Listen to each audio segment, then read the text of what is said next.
वार्तांकन रोखठोक बातमी।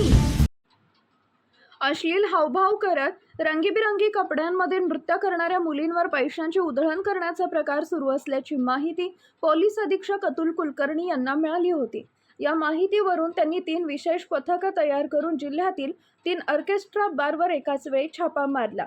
या छाप्यात 91 जणांवर गुन्हे दाखल करत 1,21,83,000चा मुद्देमाल जप्त केलाय। ही कारवाई शुक्रवारी पहाटे केली।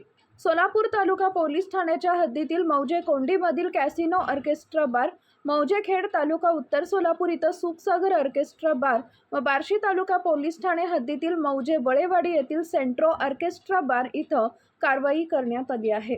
एकूण 3 ऑर्केस्ट्रा बारवर करण्यात आलेल्या कारवाईत 21 आरोपींवर 3 गुन्हे दाखल करण्यात आले।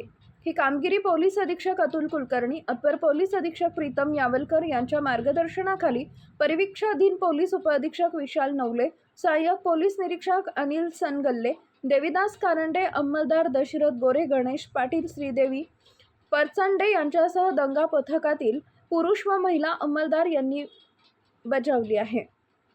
कॅसिनो ऑर्केस्ट्रा बारवर सहाय्यक पोलीस निरीक्षक अनिल सनगल्ले यांच्यासह पोलीस अंमलदार गणेश पाटील, श्रीदेवी प्रचंडे व आरसीपीच्या पथकानं कारवाई केली। बारचा मालक प्रभाकर केशव काळे याच्या परवानगीनं मॅनेजर अमोल शिवाजी चव्हाण व माधव सामल अधिकारी यांच्या सांगण्यानुसार 11 पीडित महिला नृत्य करताना आढळल्या। तसेच इतर 23 ग्राहक मिळून आले। त्यांच्याकडून 46,31,000 किमतीचा laptop, amplifier, sound box, sound mixer व रोख रक्कम असा मुद्देमाल जप्त करण्यात आला।